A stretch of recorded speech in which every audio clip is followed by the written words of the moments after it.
Hello everyone and welcome. I'm Jamaican Youth, and in this video I will talk to you about how travel will change post quarantine.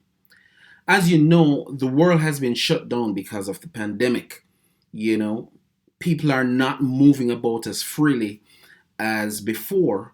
The world as we know it has changed.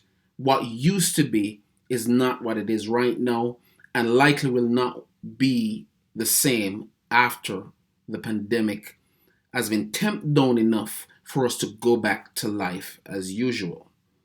So, one of the things that has been affected in particular is travel.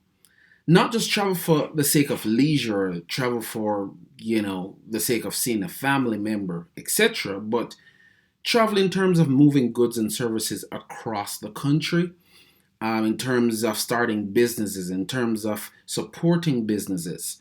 A lot has been affected.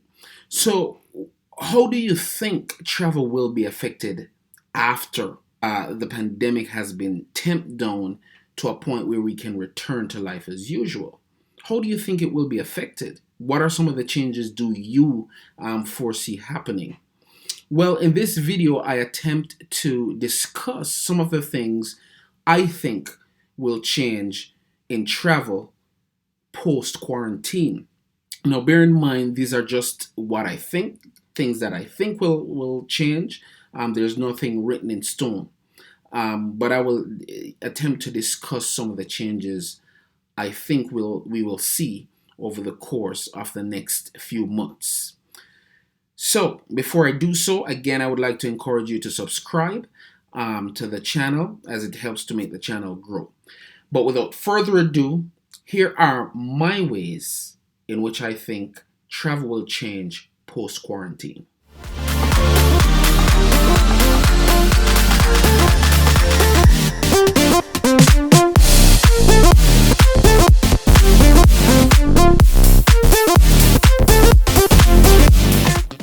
So, one of the first ways I think travel will change is airlines will employ increased cleaning procedures in their airlines.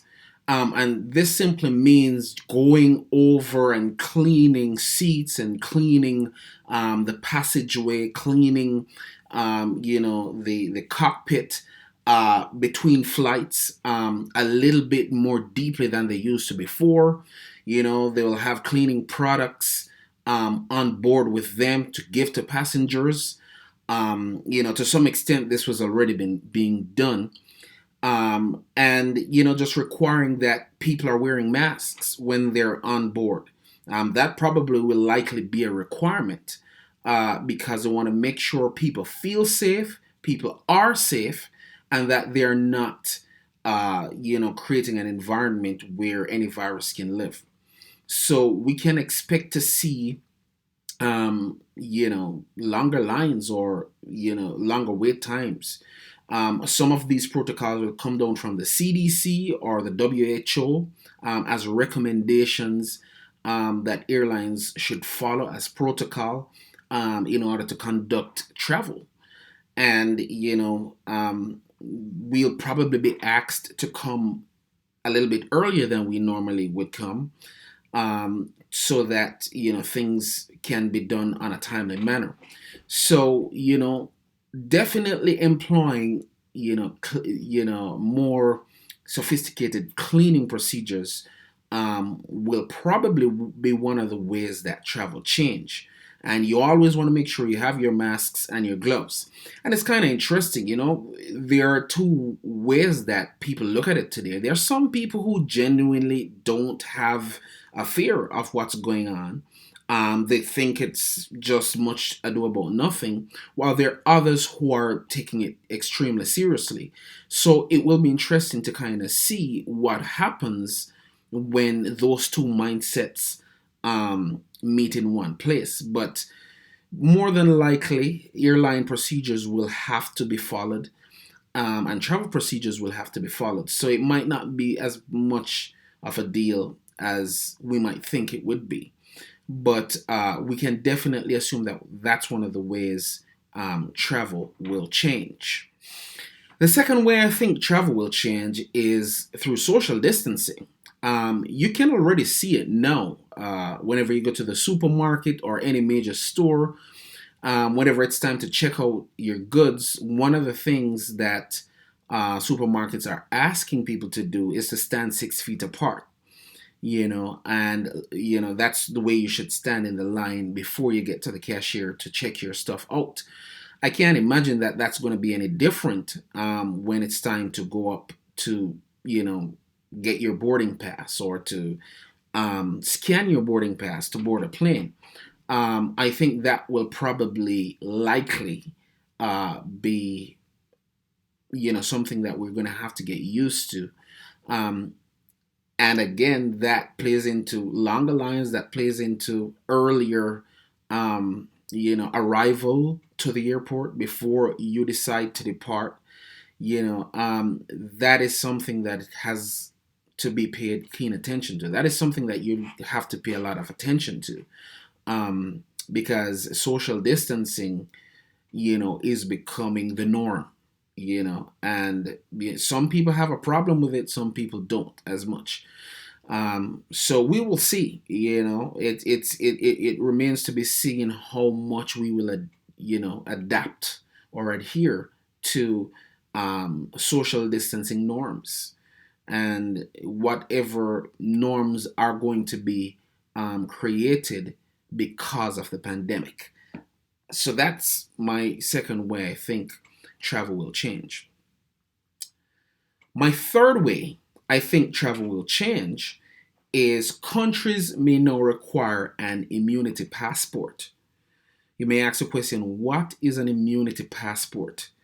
And basically, an immunity passport is something that proves that if you have had an encounter with a virus, that you have recovered from it and you are now producing antibodies that can fight off the virus, or that you have tested negative for it. Whether tested negative meaning that you have never experienced the virus before, or you experienced it before, or you tested positive for it before, but now you're testing negative. So, just to make sure, and you can go and look on this website, I looked up what immunity passport is, and based on what medicalfuturist.com, this is my source, um, it says this document, what is an immunity passport? First, it's asked. This document will certify that someone is immune to the virus by performing an antibody test and a virus test. The former will check whether the person has had a previous encounter with the virus and their immune system responded accordingly by producing antibodies. The latter will check if there is any active infection going on with the virus still present in the person. The person will get an immunity pass if the antibody test is positive or competent immune response, and a negative virus test, which means that they are no longer carrying the virus. Once issued, this document could be a requirement to allow the holder to go back to work, travel, or, like a recent Quartz article puts it, participate in society. So this is not something that is set in stone that this is definitely going to happen, but these are some of the things that are being explored.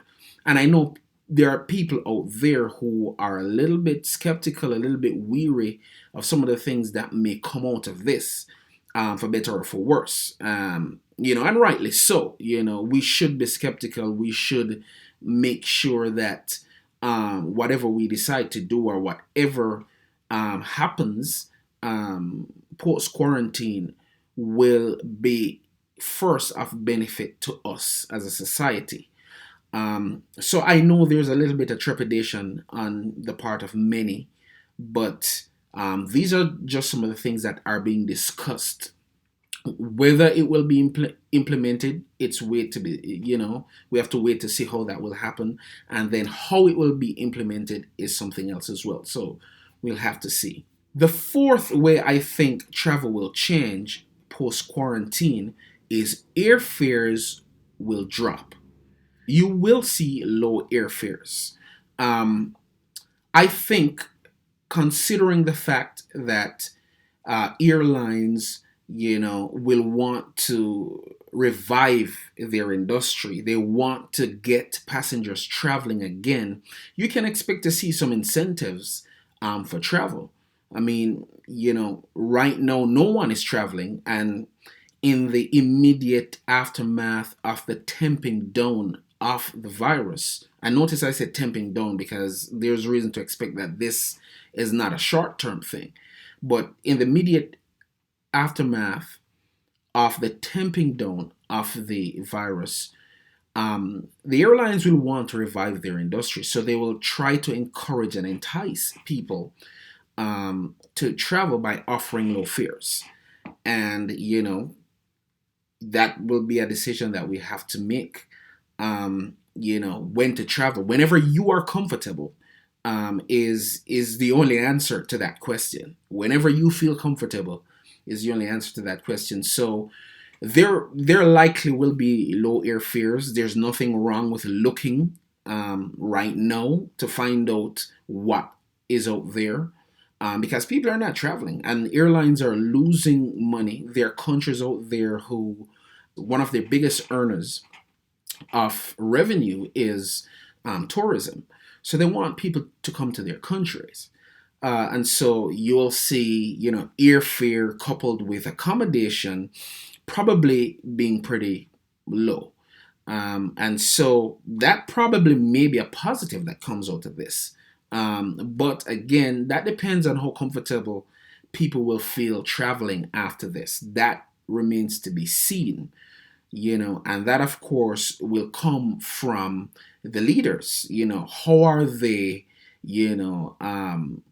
communicating to us? Because whenever information is communicating with a sense of fear, then people are fearful.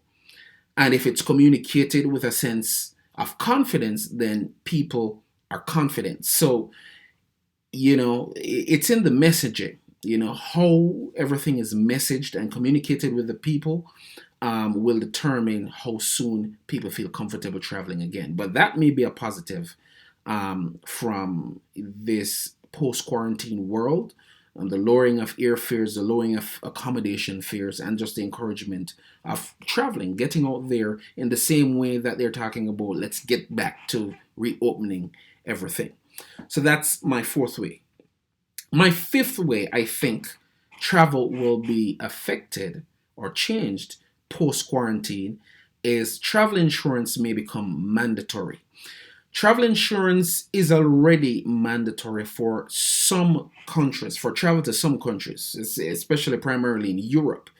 Um, but with this post quarantine world, or with the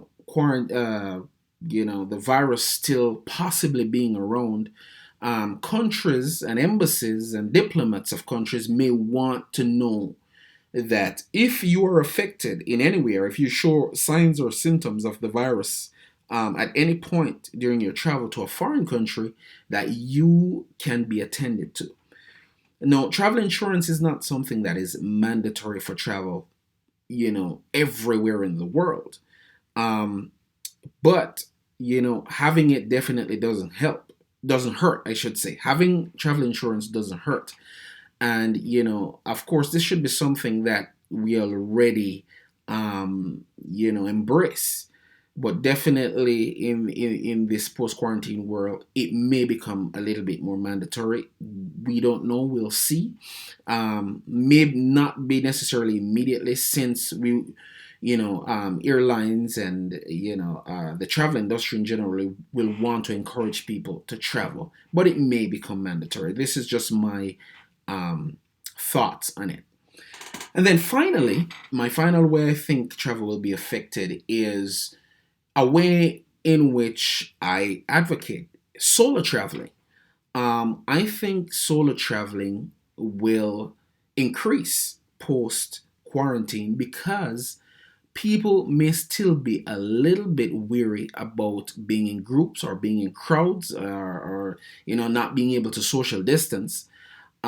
So people may opt to travel solo in the immediate aftermath of the tamping down of the virus.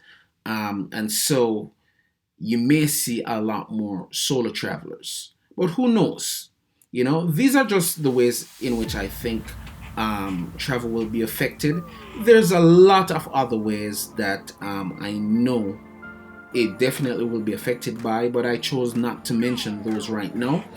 But what say you? How do you think our world will be affected post quarantine in terms of travel?